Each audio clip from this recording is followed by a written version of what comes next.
Hey, what's up guys? Garden here, coming to you guys with a brand new mail video today. Yeah, it's been a while, hasn't it? Since set 5 basically was the last mail video. Yeah, I did that review in December. Of course, Happy New Year to everyone. I know we're in a new year now. It's 2020, a new decade. But yeah, um, we are of course getting back into the regime of doing our videos for the mail. So this one, I've been waiting since pretty much the middle of the December, like slightly before Christmas, which is kind of awkward really because the only listing I could find to get the remaining gold paladin stuff that I needed was in France. Um, yeah, right at the southern border of France. I think the place is called Nice or Nice. Well, it's spelt like nice, but yeah, it's literally right at the bottom of France. So this took just over a week, I think, to arrive. It dispatched like last week, I think, on Monday. I'm pretty certain, but yeah, I was craving for this because we had everything else. Like everything else is over here, so I'll get to that first. But we were just waiting for this. So before we get to this, basically, this is the stuff that I got from the release day. So on the set release day, I was able to pick up just one Aggravain, unfortunately.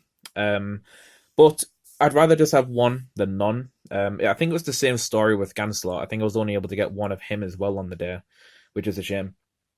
But next we have the Dragon Grade 3. I think he's pretty good. I see people playing him, so that's pretty cool. Two Escrad we got. Nice to see Escrad again. Used to play Liberators, of course, back in Break Ride, so it's nice to see Escrad return to Standard. Unfortunately, not Liberator support specifically, but he's still a pretty good card in the Aggravain deck, respectively. Then this card's actually pretty cool. This guy can get tons of power, depending on the number of calls you've done in that turn. But yeah, this is also a really cool card. I actually quite like the artwork as well. It's pretty cool. I've got the camera on lock again, just because it's the autofocus can get a bit annoying at times. So yeah, we'll just do it this way. Hopefully the cards can stay still. 4 copies of Tron. Honestly, I don't like Tron that much. Which is a shame because he used to be a really good Vanguard booster back in the day. But yeah, he's just not that great. I'm actually considering not playing him at all. I've seen builds where they play 2, maybe 3 copies of him, but I don't know. He just doesn't seem that valuable. But I don't know, maybe 2 at most, but we'll see. And then this guy I didn't even know existed, I'll be honest. Yeah, when it boosts, if you're if you got Night Fury Aggravain, I mean, doesn't seem great.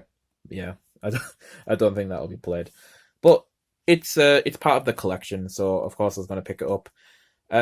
Which actually takes me on to the next thing, which is when it comes to my Paladin clans, something that I definitely like to do, which I think is something that you should do anyway when it comes to the set releases, is to always pick up the set as a whole, like get every card in that set for your clan. I think that goes without saying, but I feel like people just get the relevant stuff and then ignore everything else. And if you do that, you might miss out on some commons and rares maybe that might see play. Um, there isn't a lot in here, but there are a couple that I do want to take note of, like the 24k grade 3. You can't ride this, but there's nothing stopping you from calling it as a rearguard, which is pretty insane. But yeah, 24,000 base power. Never thought I'd see the day, but there it is. So that's pretty crazy. Yeah, we've got some rare grade 2s, a couple of rares here now. This one gets played in premium, I think, which is really insane. I just saw a video the other day from Nexus Corps about the interactions this has with Ultima. Pretty sick. Pretty sickening. Um, that deck just gets worse and worse, like in terms of like being better. It just gets more and more insane the more support golds get, it seems. But yeah, we will see what they do to that in premium. But yeah, we picked up all the different commons and rares. This eagle is pretty cool. I saw this getting played. It's actually on a Vanguard channel that I've been watching recently. I think it's called like Top Deck Games or Top Deck Cards or something like that. I can't remember. I'll put a link to their channel in the description, but they actually have some pretty good proxy games, like proxy test games. which is pretty entertaining and actually interesting to watch because you get to sort of see how the cards interact a lot earlier. So it sort of gives you an idea to how the deck kind of functions, which is pretty cool. But I saw this get played a little bit, so that's kind of nice. Got the new Perfect Guard, of course, with gold, so that's kind of cool. This one I've seen getting played. Not exactly too sure when it placed. By card ability, put these units into your soul, look at the top card of your deck, and call it to rear. It's not that terrible. It gets you extra calls, I suppose. So, yeah, that's pretty cool. That could get played. Yeah, some of them I'm not familiar with. Oh, hello. Spring Breeze Messenger. So this used to be one of the old starters for Palinor, I think, back in the day. But yeah, I wanted the new starter because Criff has been used now for an entire year. So I want a new starter. And this is a pretty cool one. Really like the artwork for him as well. That's really, really cool. So we've got Spring Breeze Messenger there. And then we did get a new set of the triggers. I don't have to do it, but I kind of want to collect the entire set just to have as like a collection piece. So it's nice to have them. So, you know, they're easy enough to pick up anyway. You know what I mean? So we've got a brand new set of Flame of Victory, Dentagal, the Draw Trigger, Foresight Conjurer, and then Elixir Simelia as well, which is cool. So we've got a fresh set of those. So that's all the commons and rares, essentially. We got those this week. And then we'll get into the letter. So this was the thing from France that I bought. And as you can tell, what I was missing is the most important thing. I was missing 3 more copies of Agravain, which, oh, thank you. Thank you. God, I've been waiting for these for so long. I've really wanted to make this deck just so I can start playing it as soon as possible. But, man, that is so nice to see now, having 4 Agravains. And then we've got the 2 more Escrads. Yeah, you're pretty much going to be playing 4 of each of those in the deck with the Agravain and Escrads. Not too sure in terms of the ratios yet, in terms of what I want to do.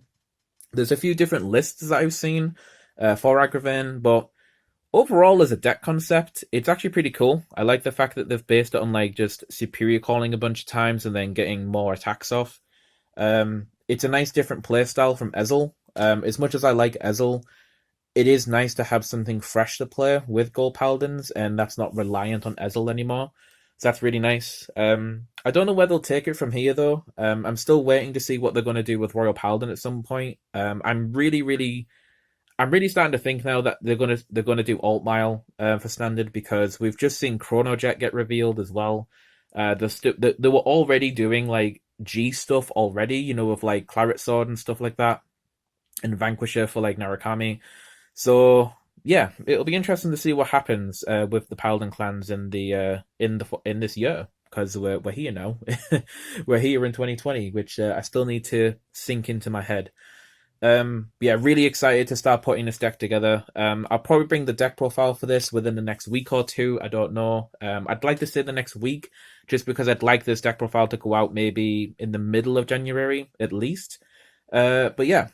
In the meantime, though, I'll be sorting out the collection. I'm going to put this stuff into a binder, because that is basically what I've done with my Royal Paladins, which, if I can grab the binder without damaging anything, I got this new binder, this new Ultra Pro binder. Really, really good. I'll just lay this gently on top of the cards, but this has essentially got my Royal Paladin collection in here. So I won't show everything because I'll probably do a dedicated video for this. But just to give you an idea, I've pretty much organized my entire collection. So we've got like 4 copies of every card that came out from over the different sets. I'll just show you set 1, since this was the first one. But yeah, it's like a 4-thing binder, so you can display like a play set on the page, as you can see, which is very nice. And we'll just go here, and then we're getting into the mini booster stuff here. I actually need to get 1 more Esculpate, because I think I've got 1 in my Gamslot deck right now, because I took 1 out. But I actually do need to pick a 4th one up. So this is actually pretty cool, because when I know for a fact that I don't have a card for this folder, I know it's something that I need to pick up at some point, because I'd like the entire collection to be filled up. But like I said, I'll probably show that in a different video. But yeah. Anyway, that is it for this mail opening, at least. Like I said, I'll get to the deck profile maybe in a week, maybe two. I don't know. It depends on when I can be bothered doing it. But yeah, doing good. Doing good, guys. And like I said, I'm looking forward to playing Arcaven and building this deck. But yeah, hope you guys are having a good time. And that's all I've got. So I will catch you guys in the next video. This is Guardian, signing out.